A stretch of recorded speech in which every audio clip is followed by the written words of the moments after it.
Kabar bahagia kini datang kepada aktris berparas cantik dan penuh talenta, Prilly Latukonsina, yang mana dirinya telah menuntaskan perjuangannya dalam meraih gelar sarjana komunikasi.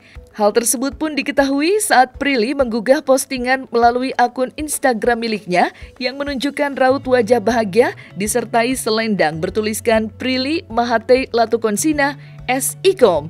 Perjuangannya panjang banget, 3 tahun setengah.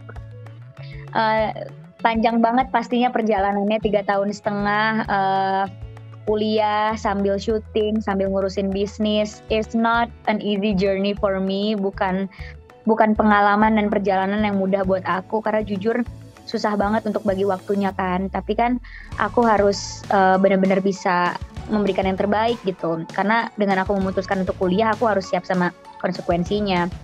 Nah terus pas ngerjain skripsi itu bener-bener lagi sibuk-sibuknya syuting, lagi syuting seri setiap hari, pusing banget, bener-bener gak ada waktu istirahat. Bahkan aku pernah sampai gak tidur 2 hari juga karena harus revisi skripsi, terus harus ngerjain skripsi, udah mau deadline gitu-gitu tuh udah aku alamin. Nah terus tadi pas sidang lancar banget, dan mendapatkan result yang bagus, itu udah senang banget sih, bener-bener senang banget lah. Akhirnya semua pengorbanan waktu, energi itu terbayar dengan baik gitu. Kayaknya nggak akan ada yang kuat sih kalau misalnya ngelihat aku ya, karena aku lumayan agak nggak sehat, jangan dicontoh sebenarnya, karena aku mengorbankan waktu tidur banget. Karena kan syuting dari pagi ke pagi, terus kadang tuh di sela-sela syuting misalnya ada break, itu aku nggak pakai breaknya aku pakai buat ngerjain skripsi.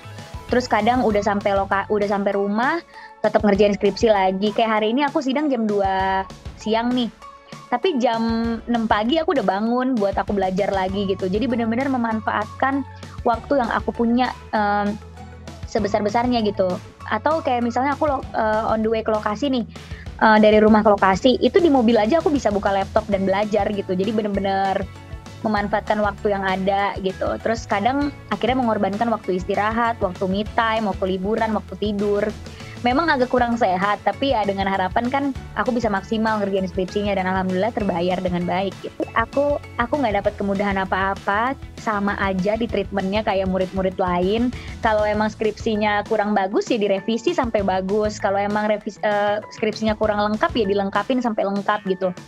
Jadi bener-bener nggak ada perbedaan mentang-mentang aku public figure terus jadi ada kemudahan gitu, nggak sama sekali. Justru di sini aku harus ngebuktiin gitu, sebagai public figure aku juga bisa menyeimbangkan pendidikan aku walaupun aku sambil kerja, dan aku nggak cuma kuliah pengen ijazahnya doang, tapi aku bener-bener serius menjalankan kuliah gitu.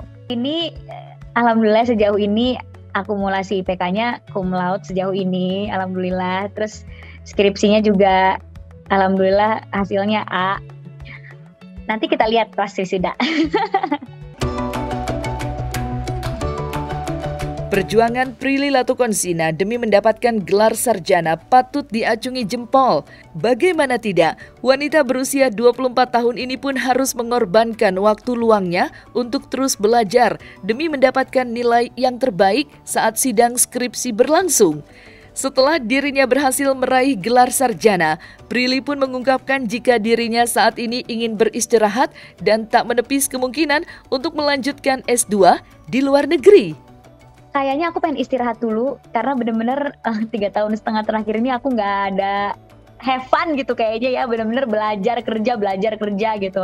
Terus saran dari orang tua aku juga jangan lupa untuk have fun juga gitu, karena aku selalu kerja dan belajar takutnya malah stres juga. Jadi kayaknya aku mau istirahat dulu, mungkin setahun atau 6 bulan baru memutuskan untuk mau lanjut atau enggak. Cuma yang pastinya sih aku nggak akan berhenti belajar sih, either aku ambil S2 atau program-program belajar gitu. Ada sih pengen banget, cuma itu kan tergantung kerjaan di sini bisa ditinggal atau enggak. Karena kan kerjaan aku bukan syuting doang, aku ada bisnis juga, ada beberapa bisnis yang belum bisa ditinggal, dan memang ada beberapa bisnis yang baru mau akan launching gitu. Jadi aku lihat kerjaan di sini, kalau kerjaan di sini aman untuk ditinggal, mungkin aku akan ngambil studi di luar, tapi kalau misalnya nggak bisa tinggal ya aku ambil dari universitas luar tapi online gitu. Banyak banget aku dari kemarin sebelum sidang pun udah ngecekin kampus yang memang jurusannya terus programnya itu sesuai dengan apa yang aku mau, karena aku juga nggak mau asal masuk kampus tapi ilmunya nggak relevan sama kerjaan aku kan. Jadi aku masih cari-cari juga kurikulum atau program yang sesuai sama kerjaan aku dan bisa mendukung kerjaan aku gitu. Banget ya, bohong kalau misalnya aku bilang mood aku on fire terus pas ngerjain skripsi. Ada saat-saat dimana aku nangis terus karena bener-bener capek banget. Syuting kan, ya kita tahu lah syuting tuh capek banget dari pagi ke pagi.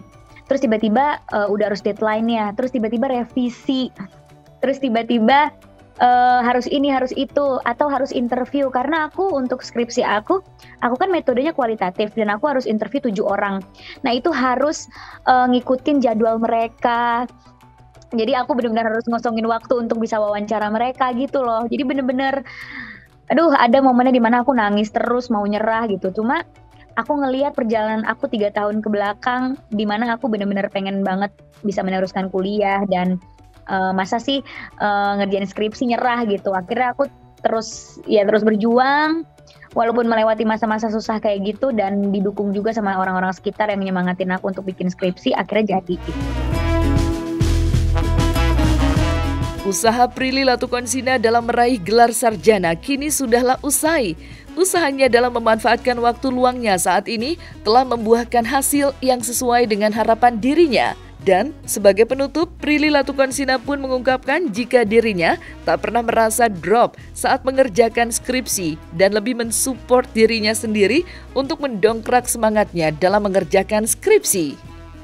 Kalau ngedrop yang sampai kayak gitu enggak sih, alhamdulillah banget ya, karena aku tetap jaga kesehatan, tetap minum vitamin, apalagi lagi COVID kayak gini udah pasti dopingnya banyak banget. Dimana aku harus syuting, harus keluar rumah, harus ketemu banyak orang gitu. Jadi memang aku ngelakuin swab rutin, minum vitamin banyak, kadang suntik vitamin juga. Jadi alhamdulillah kalau sampai drop yang sampai kayak gitu enggak sih, alhamdulillah. Sebenarnya kalau aku tuh jujur, aku kalau masalah itu aku nge-support diri aku sendiri sih. Soalnya mama papa aku tuh tipe orang tua yang santai banget. Jadi kalau ngelihat anaknya stres, dia malah yang kayak udah tenang, gak usah terlalu dipikirin. Nah sedangkan aku kan butuh motivasi yang bisa ngebuat aku akhirnya ngerjain lagi dan semangat lagi kan. Jadi aku yang kayak cuma inget tujuan awal aku apa, terus aku inget tinggal dikit lagi. Terus aku juga sayang IPK aku udah bagus, masa sih di skripsi nyerah. Terus gimana topik skripsi aku bisa kepake banget untuk aku kerja gitu-gitu sih. Jadi itu yang membuat aku kayak oke, harus dilanjutin lagi nulisnya gitu. Jujur kalau nanya mau apa lagi, banyak sih. Karena aku tuh bukan tipe yang cepet puas dan kayak masih banyak banget hal yang perlu aku pelajarin lagi dan masih banyak hal yang bisa aku lakuin lagi gitu. Jadi ya kalau ditanya bisnis udah ya, tapi kan banyak bisnis-bisnis yang belum aku punya dan pengen nambah bisnis baru juga. Pendidikan udah ya, masih ada S2 gitu kan.